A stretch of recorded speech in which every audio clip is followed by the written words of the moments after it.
Hello students, देखते हैं आज जो आपका चैप्टर है, जो टॉपिक स्टार्ट करने चल रहे हैं, दैट इज़ इंटीग्रेशंस।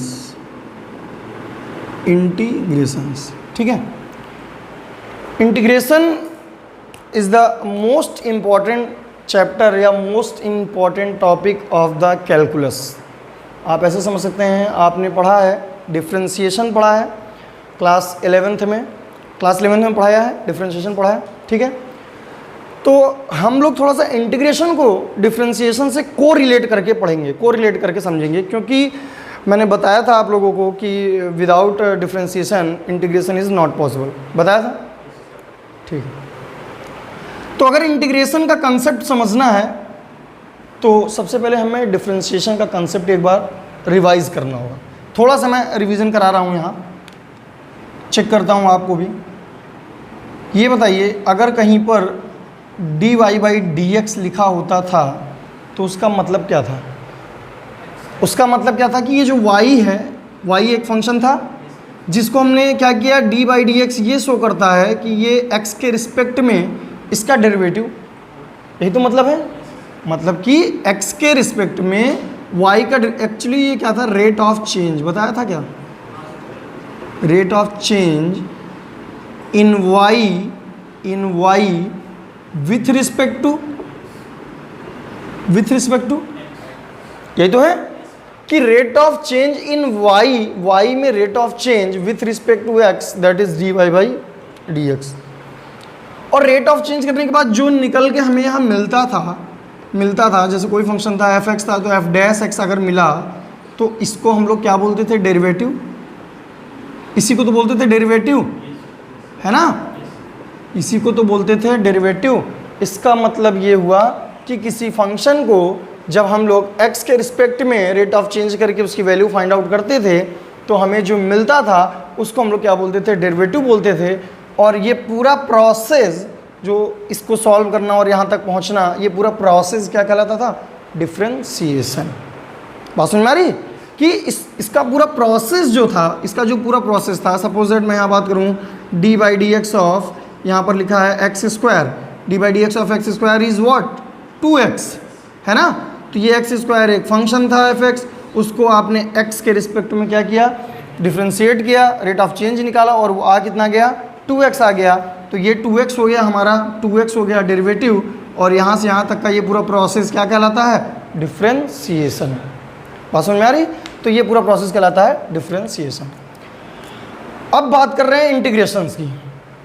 ठीक है, अच्छा, डिफ्रेंशिएशन वहाँ पर एक पॉइंट था, आपको स्ट्रेट लाइन वहाँ बताया भी था कि अगर ज्योमेट्रिकली अगर समझना हो, ज्योमेट्रिकली अगर इसको समझना हो तो dy/dx is what, dy/dx is also slope of tangent, है ना। स्लोप स्ट्रेट लाइन में बताया था, dy/dx इज़ अ स्लोप ना। वहाँ पर बताया था कि एक कर्व है, अगर ना यहाँ पर सपोज एक कर्व है, तो यहाँ से जो टेंजेंट जा रही है टच करते हुए, ठीक है, टच करते हुए जो टेंजेंट जा रही है उसका स्लोप भी होता है dy/dx। वो सारी चीज़ें पढ़ चुके हैं, स्ट्रेट लाइन में भी पढ़ा है, कोई प्रॉब्लम नहीं है, कोई इशू नहीं है। ठीक है, तो अभी हम बात कर रहे हैं इंटीग्रेशन की। एक लाइन में बता रहा हूँ, उसी से आपको समझ जाना है इंटीग्रेशन क्या होता है। Integration is a reciprocal process of differentiation.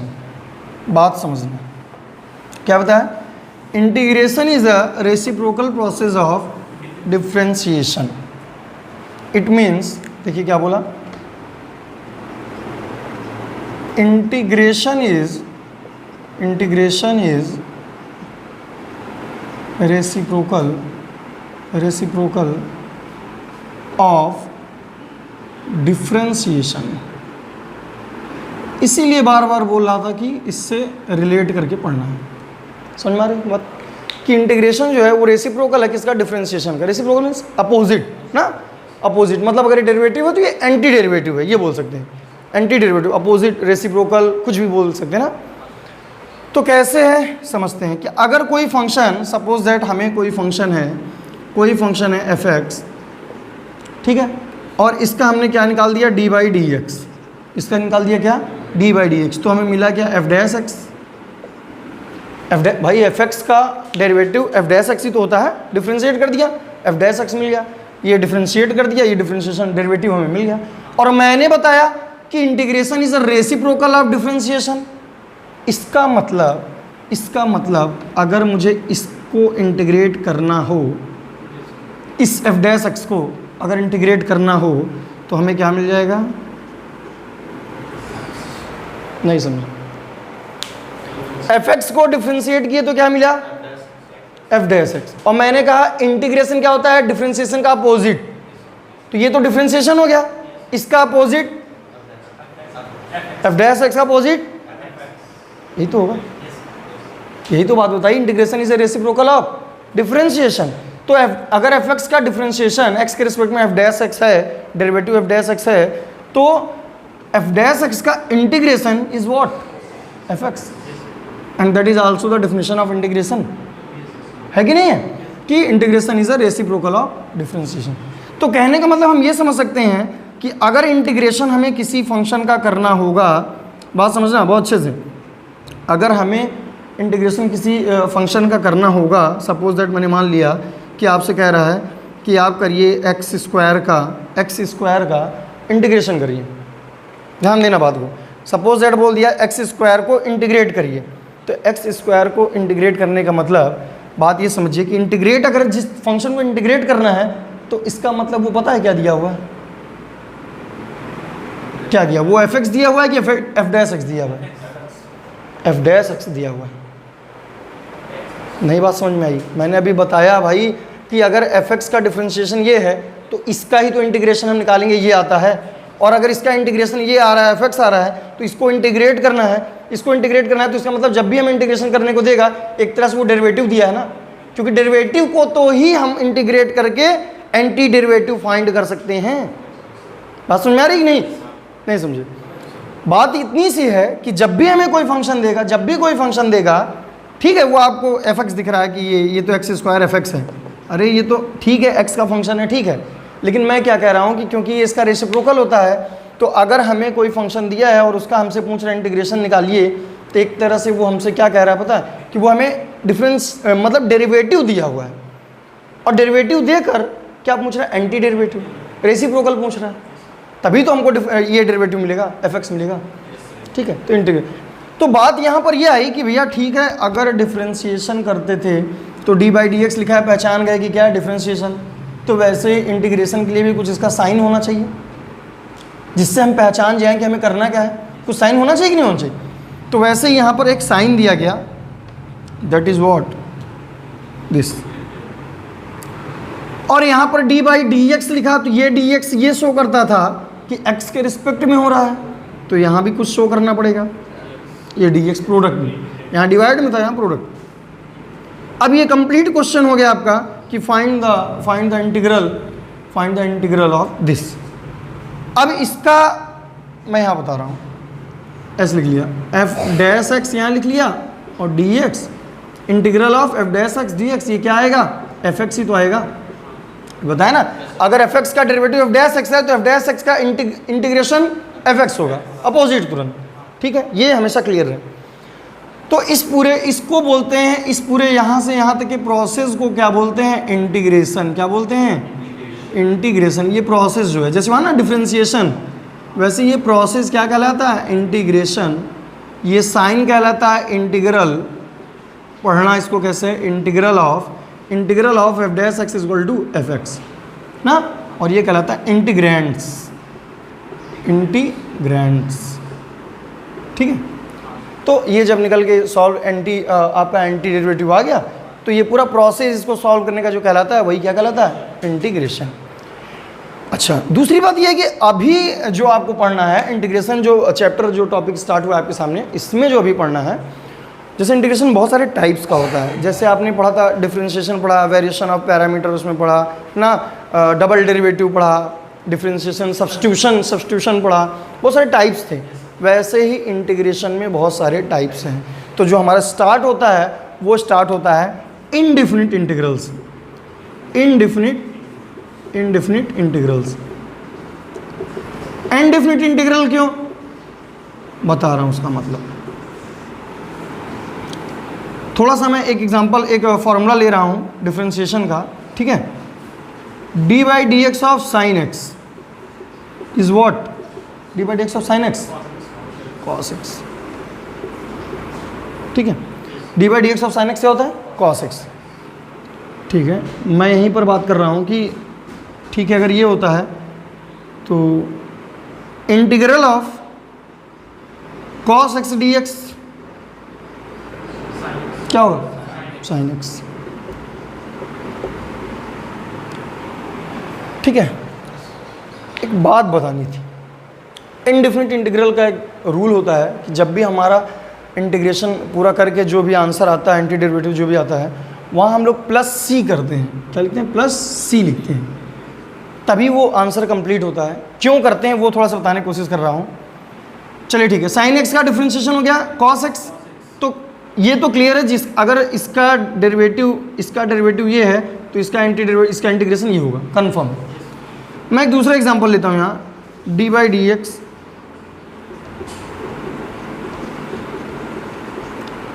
इसका डिफरेंशिएशन बताइए क्या आएगा? कॉस एक्स आएगा। क्यों? साइन का कॉस, टेन का ज़ीरो, टेन का ज़ीरो। बहुत अच्छा पढ़ रहे हो तुम लोग। D by d x of sine x plus के आ गया यहाँ, इसका डिफरेंशिएशन क्या आएगा? Cos x. D by d x sine x plus 5 लिख लिया यहाँ, इसका क्या आएगा डिफरेंशिएशन? Cos x. बात को समझना, साइन एक्स था, उसका डेरिवेटिव कॉस एक्स होता है। साइन एक्स प्लस 10 था, 10 is a constant, therefore the differentiation of 10 is 0। Sine x का क्या हो गया? Cos x. के फॉर कांस्टेंट ना, तो साइन का क्या हो गया? Cos x. 5 का 0, तो साइन एक्स का क्या हो गया? और एक बात मैंने अभी बताई कि अगर इसका डेरिवेटिव ये है, इसका डेरिवेटिव ये है, तो इसका एंटी डेरिवेटिव क्या आना चाहिए? यही आना चाहिए। अब ज़रा कॉस एक्स का इंटीग्रेशन में पूछूँ तो क्या आएगा? बता चुका हूँ क्या आएगा। इसका करूँ तब भी साइन एक्स आएगा, यहाँ पर करूँ तब भी साइन एक्स आएगा, यहाँ पर करूँ तब भी साइन एक्स आएगा। बात नहीं समझे भाई? अगर इसके लिए मैं बात करूँ तो चलो यहाँ से बताओ, कॉस एक्स डी एक्स क्या आएगा? यही आएगा। कहोगे सर यही तो होगा साइन एक्स, यही तो होगा, फॉर्मूला तो जान चुके हैं कॉस एक्स का sine x. But problem is this कि हमने बताया कि integration is a reciprocal of differentiation. तो अगर साइन एक्स का कॉस एक्स हुआ, कॉस का साइन हुआ, साइन एक्स प्लस 10 का कॉस हुआ, तो कॉस एक्स का साइन एक्स प्लस 10 आना चाहिए ना। हमें कंप्लीट वैल्यू मिलनी चाहिए ना, कि अगर कॉस एक्स का मैं यहाँ से कर रहा हूँ तो साइन एक्स प्लस 10 मिलना चाहिए ना। इसका करूँगा अगर कॉस एक्स का तो हमें साइन एक्स प्लस के मिलना चाहिए ना, और इसका करूँ तो साइन एक्स प्लस 5 मिलना चाहिए ना। लेकिन हमें हर केस में मिलेगा क्या? सिर्फ साइन एक्स। क्योंकि हम कैसे इसको 10 लिख दें, कैसे के लिख दें, कैसे 5 लिख दें, नहीं पता ना हमें वैल्यू क्या आएगी। That's why it is called indefinite integral. Indefinite की हिंदी क्या होती है? अनिश्चित। बात समझ में आ रही है कि नहीं? कि कुछ ना कुछ तो आएगा, ये कंफर्म है, लेकिन क्या आएगा ये हमको नहीं पता है। आएगा ज़रूर कुछ ना कुछ, क्योंकि हमें पता है साइन एक्स का अगर कॉस एक्स होता है, कॉस का साइन तक तो ठीक है, लेकिन साइन एक्स प्लस कोई कांस्टेंट है, कोई नंबर ऐड है, कुछ है, उसका भी कॉस एक्स हो रहा है, तो कॉस एक्स का अगर वो फंक्शन लाना है तो कैसे मिलेगा? Guess what? हमें पता ही नहीं है ना। हमें पता है क्या कि उसमें 10 ऐड था, कि 100 ऐड था, कि 5 की A B C D K E F G H क्या कांस्टेंट ऐड था? हमें नहीं पता है। अगर हमें नहीं पता है तो वहाँ उस केस में हमारा ये गलत हो जाएगा, रॉन्ग हो जाएगा। लेकिन मैथमेटिक्स तो राइट चीज़ मानता है ना, तो फिर हम इसमें ऐसा क्या करेंगे कि हमें पता चल जाए कि नहीं, हमारा ये भी क्लियर रहे कि नहीं, हमारा कुछ भी हो सकता है फंक्शन। उसके लिए क्या किया उसने बताया कि नहीं भैया, एक काम करिए, आप इसमें एक सी ऐड कर दीजिए। अब कहोगे सर सी ही क्यों, 10 क्यों नहीं? क्योंकि सी ऐड करने से, where C is an arbitrary constant, जिसको हम बोल सकते हैं C is an arbitrary constant. Arbitrary means होता है स्वेच्छाचार, जैसे कि सी की वैल्यू कुछ भी हो सकती है अकॉर्डिंग टू फंक्शन। अब वो अनिश्चित हो गया ना। इस क्वेश्चन के लिए सपोज दैट 10 है, इसके लिए सी की वैल्यू क्या है? के है। इसके लिए सी की वैल्यू क्या है? 5 है। और इसके लिए सी की वैल्यू क्या है? 0 है। वेरी सिंपल, चेंज होती रहेगी। इसलिए हमने उसको कोई, अगर हम पर्टिकुलर 10 लिख देते हैं तो इसका मतलब वो एक फिक्स हो गया। कोई क्वेश्चन हो 10, ऐसा पॉसिबल नहीं है। 10 यहाँ के लिए अप्लाई होगा क्या? 10 यहाँ के लिए अप्लाई होगा? नहीं होगा।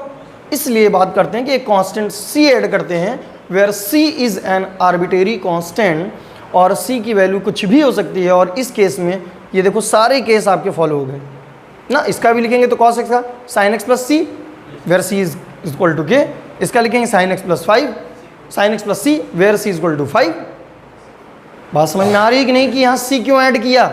बहुत से बच्चे क्वेश्चन पूछते हैं इस तरह सी क्यों ऐड करते हैं, सी क्यों ऐड करते हैं, वो पूरा डिफाइन कर दिया।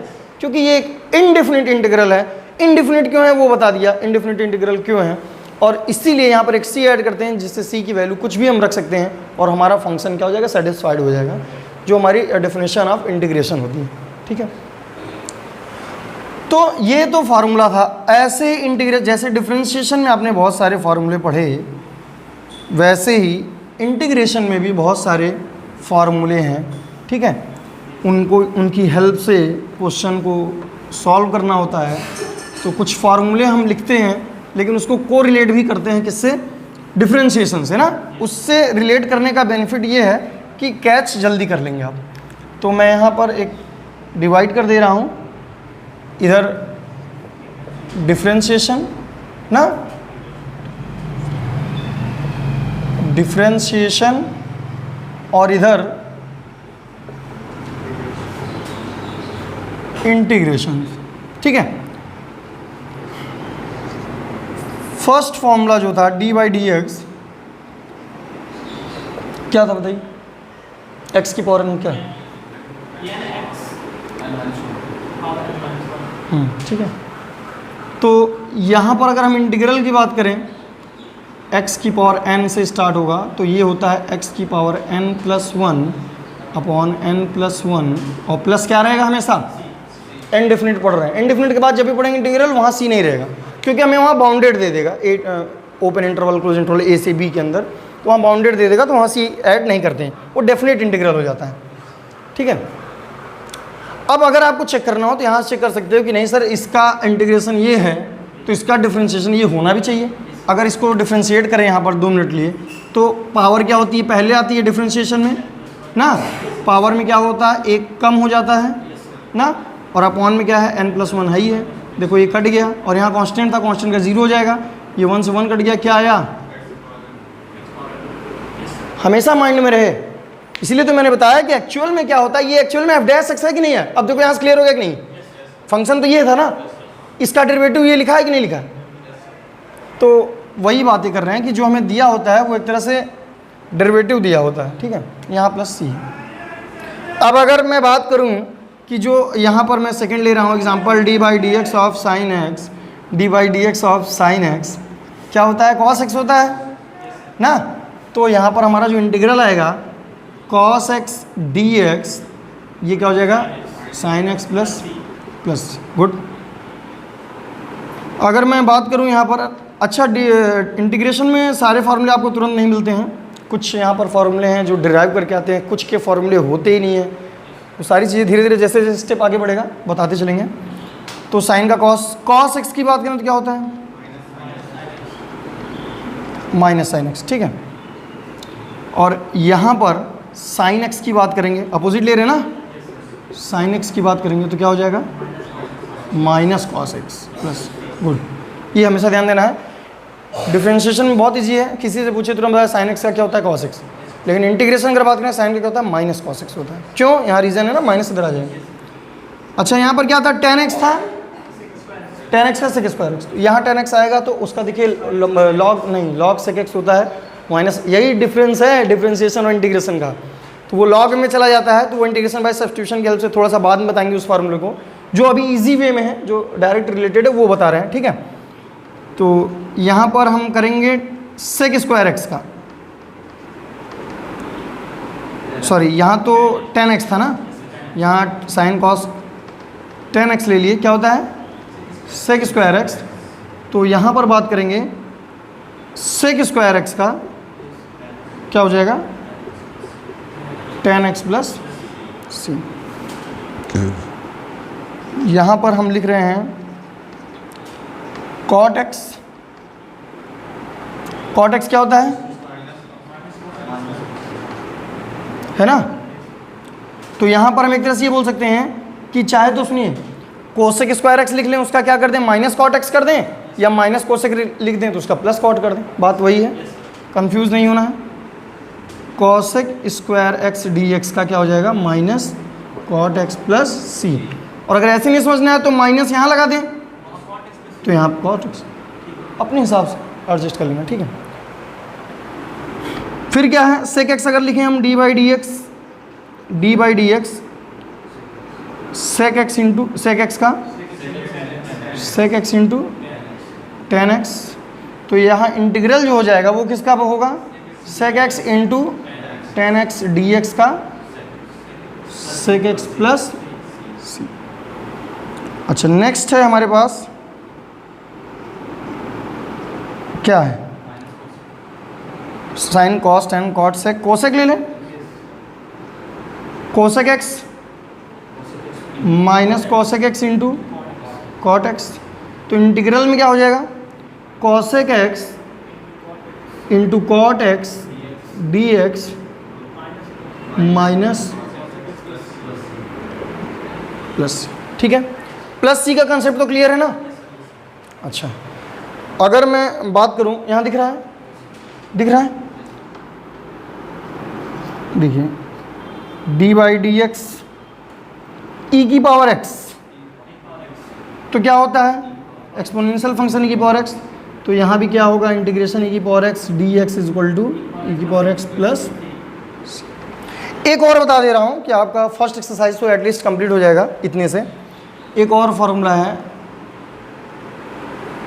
D by d x log x is what 1 by x, therefore integral of 1 by x d x is,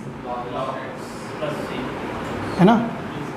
अब यहाँ कुछ बेसिक बातें ध्यान देनी इंटीग्रेशन में, जैसे लॉग एक्स का 1 बाई एक्स डिफ्रेंशिएशन होता था, तो इंटीग्रेशन 1 बाई एक्स का क्या हो गया लॉग एक्स। लेकिन लॉग एक्स का इंटीग्रेशन अगर बात करें, अगर आप सोचें कि नहीं सर हमको इसका भी फॉर्मूला बताइए ना, डिफ्रेंशिएशन बताए थे आप, तो इसका कोई फॉर्मूला नहीं होता है। लेकिन क्वेश्चन मिलेगा, एक तो ये 1 नंबर का खुद ही बोर्ड एग्जाम का आपके क्वेश्चन है, बहुत इंपॉर्टेंट, लॉग एक्स का पूछता है 1 नंबर में, तो लेकिन लॉग एक्स का फॉर्मूला नहीं होता। इंटीग्रेशन में ये चीज़ माइंड में सेट करके चलिए कि बहुत सारे फंक्शन, बहुत सारे क्वेश्चन ऐसे मिलेंगे जिनका कोई फॉर्मूला नहीं होता है ना। ये कंसेप्ट बेस पे है, आपको माइंड अपना कंसेप्ट क्लियर रखना है, ठीक है, प्रैक्टिस करना है क्वेश्चंस की। ट्रिक्स मिलेंगी, ट्रिक्स मतलब प्रैक्टिस बेस्ड क्वेश्चन है, जितनी ज़्यादा आप प्रैक्टिस करेंगे इंटीग्रेशन की उतनी ज़्यादा आपको तरीके समझ में आएंगे कि हाँ ये क्वेश्चन इसको ऐसे कर देना है। एडजस्टमेंट है यहाँ, डायरेक्ट फॉर्मूला नहीं है, लेकिन उस क्वेश्चन को फॉर्मूले तक ले जाके एडजस्टमेंट है, तो वहाँ तक ले जाके हमें थोड़ा 2 लाइन 4 लाइन 5 लाइन कुछ ऐसा सॉल्व कर लें, किसका यूज़ करके, बेसिक फंडामेंटल ऑफ मैथमेटिक्स का यूज़ करके, जो भी ट्रिग्नोमेट्री पढ़ी है, जो भी अलजेब्रा पढ़ा है पीछे की क्लासेस में आपने, उन सब का यूज़ करके कुछ हद तक उसको सॉल्व करें, 2 लाइन 4 लाइन 6 लाइन तब तक करें जब तक कि हमें कुछ ऐसा ना मिल जाए जिसका फॉर्मूला हम जानते हैं ना। ऐसा भी नहीं कि बिल्कुल फॉर्म में नहीं है, बहुत सारे फॉर्मूले हैं इंटीग्रेशन में, तो जहाँ तक हम जानते हैं वहाँ तक फंक्शन को सॉल्व करेंगे और उसके बाद मिल जाएगा तो सॉल्व हो जाएगा, ठीक है। इसका कुछ एग्जाम्पल देते हैं, लेकिन तब तक पॉज करके वीडियो को आप लोग नोट कर लीजिएगा।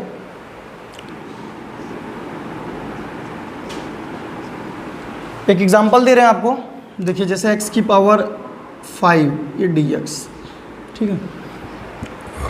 क्या हो गया क्वेश्चन अब आपका, find the integral of x की पावर 5।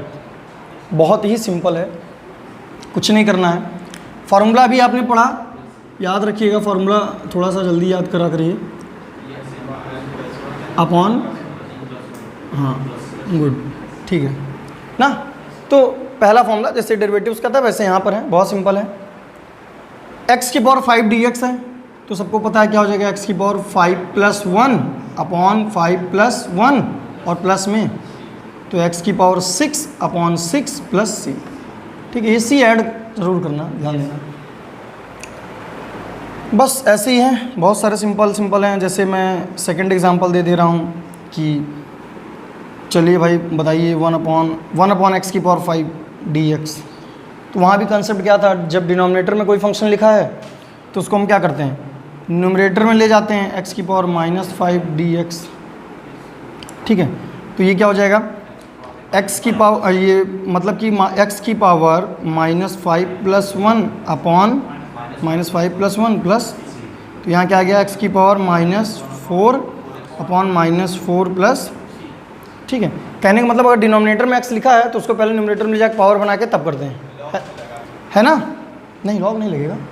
जो भी नीचे फंक्शन है उसको ऊपर ले जाएंगे पहले, फिर पावर वाला फॉर्मूला लगाएंगे। डेरिवेटिव में तो यही करते थे। तो चलो बताओ, मान लो ये है, कैसे करेंगे बताओ? लॉग एक्स प्लस, तुम्हारा क्वेश्चन हो गया अभी जो पूछ रहे थे। क्लियर हुआ कुछ?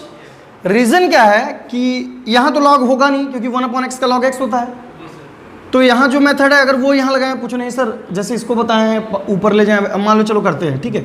x की पावर -1 है ना, और इसके बाद x की power -1 + 1 upon -1 + 1 + c। Now guess what, -1 + 1 और डिनोमिनेटर में 0 तो अनडिफाइंड, इनफाइनाइट, इसलिए 1/x का डायरेक्ट क्या हो जाएगा? log x। बताया ना, फॉर्मूला ही होता है। अच्छा, बहुत से टीचर, बहुत से बच्चे आपस में कभी कंपटीशन में आपस में पूछ लेते हैं कि ज़रा मुझे बताओ इंटीग्रेशन पढ़े हो? हाँ पढ़े हैं। चलो बताओ x की पावर -1 का इंटीग्रेशन। तो सबके दिमाग में तुरंत आता है x की पावर -1 का इंटीग्रेशन। ये नहीं बोलेंगे 1/x से तुरंत कैच कर लेते हैं बच्चे ना। तो बोलते हैं कि x की पावर -1 का इंटीग्रेशन बताओ, तो बोलेंगे सर -1 + 1 अपॉन -1 + 1। लो यही पढ़े इंटीग्रेशन।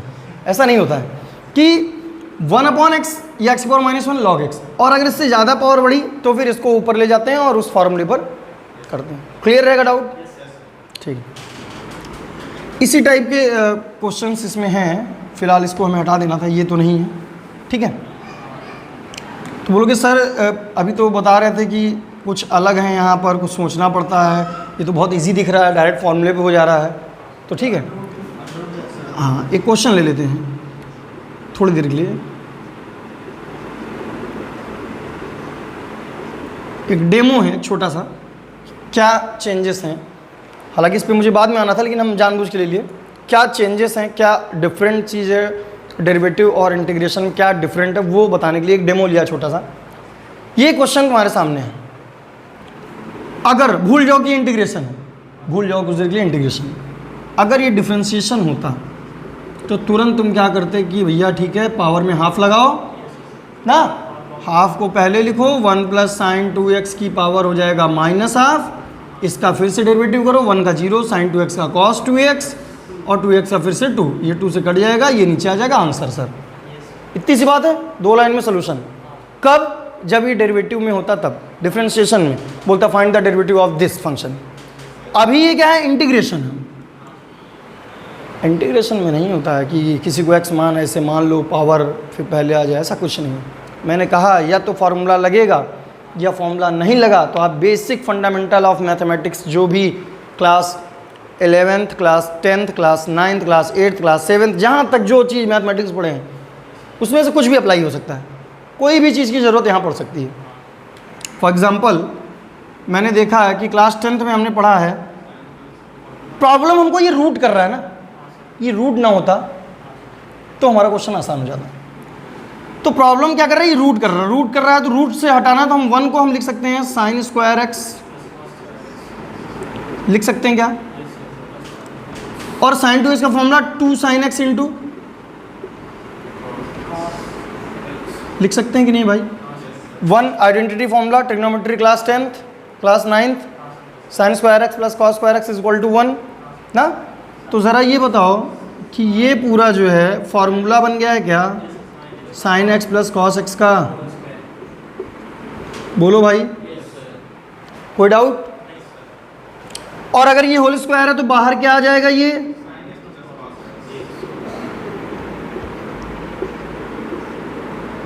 कोई डाउट? देख लो क्वेश्चन क्या था, फार्मूला कुछ होता नहीं था इंटीग्रेशन में इसका। हमने क्या यूज़ किया? Class 10th class 9 trigonometry use की, और पहुंच कहाँ गए? क्लास 12th इंटीग्रेशन पहुंच गए। अब तो इजी है भाई, sin x का इंटीग्रेशन, cos x का इंटीग्रेशन प्लस आंसर। डिफरेंस देखो, एक डेमो लिया छोटा सा, अभी तो इंट्रो चल रहा है इंटीग्रेशन का आपका, कि क्वेश्चंस ये था, इसका कोई फार्मूला मैंने बताया नहीं इंटीग्रेशन का, पर मैंने इतना ज़रूर बताया कि जो भी मैथमेटिक्स आप पीछे पढ़ चुके हैं उसका यूज़ हम कर सकते हैं। तो हमने तुरंत दिमाग में एक बात आई कि अरे ये रूट और क्यूब रूट ये सब जब आते हैं ना प्रॉब्लम करते हैं फंक्शन में, तो इसी को हटा दें अगर काम बन जाए। तो हमने किया क्या, हमको दिख रहा था ये sin 2x है तो इसका तो 2 sin x होता है, तो 2a भी दिख रहा है, अगर a स्क्वायर b स्क्वायर मिल जाए तो 1 भी दे रखा है यहाँ कि नहीं, sin square x plus cos square x is equal to 1। और जैसे ही एक स्टेप किया दूसरा अपने आप समझ में आ गया, तीसरा अपने आप समझ में आ गया, और चौथे में तो फॉर्मूला ही लग गया और सोल्यूशन आ गया। तो कुछ डिफरेंस समझ में आया कि वहाँ में और यहाँ में क्या डिफरेंस। वहाँ कोई क्वेश्चन दिखे आंख बंद करके नहीं इसको एक्स मान लिए फॉर्मूला लगा देंगे आ जाएगा, यहाँ ऐसा नहीं है, सोचना पड़ेगा ना, थिंक अबाउट इट। मतलब कि practice, mathematics is not possible without practice, वैसे भी है। तो प्रैक्टिस आपको करनी होगी, क्वेश्चन समझने होंगे, ठीक है। तो स्टूडेंट्स पॉज करके नोट करिए आप।